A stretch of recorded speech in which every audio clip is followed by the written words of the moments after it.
Gelaran turnamen basket Perjuangan Cup Vol 2 resmi ditutup pada Rabu malam 25 Juni 2025 di Hall Serbaguna Stadion Harapan Bangsa Banda Aceh. Penutupan ajang ini berlangsung meriah, ditandai dengan pertandingan Grand Final kategori putra yang mempertemukan tim Panglima Polem melawan CBA.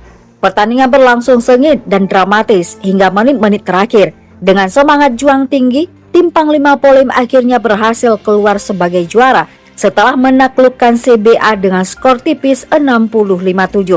Acara penutupan turut dihadiri oleh Ketua PKK Provinsi Aceh Ibu Marlina Usman, serta sejumlah perwakilan dari instansi pendukung seperti PT Pembangunan Aceh PEMA dan lembaga mitra lainnya. Dalam sambutannya, Ibu Marlina Usman menyampaikan apresiasi atas semangat sportivitas dan antusiasme peserta selama turnamen berlangsung. Ia juga secara langsung menyerahkan trofi dan hadiah kepada juara 1 putra umum, sedangkan trofi juara 1 putra umum diserahkan oleh perwakilan PGE.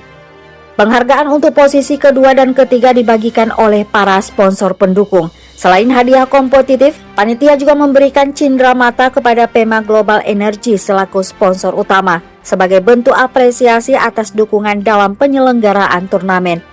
Ketua Panitia Sunil Iqbal juga menyampaikan syukur alhamdulillah turnamen PGE Perjuangan Cup 2025 ini berjalan sukses dan lebih baik dari Perjuangan Cup 2024 berkat persiapan yang matang, kerja keras panitia, dan bantuan dari sponsorship.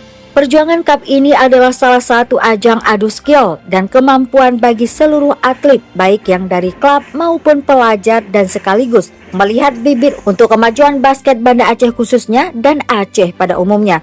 Turnamen Perjuangan Cup Vol 2 tahun ini diikuti oleh sekitar 14 klub dari berbagai kabupaten atau kota di Aceh. Kompetisi ini tidak hanya menjadi ajang untuk kebolehan dalam olahraga basket, tetapi juga mempererat tali silaturahmi antar klub dan menjadi wadah pengembangan potensi atlet muda di Aceh. Panitia berharap ke depan turnamen ini bisa terus berkembang dan menjangkau lebih banyak peserta dari seluruh wilayah Aceh, serta menjadi agenda rutin tahunan yang didukung penuh oleh beberapa pihak.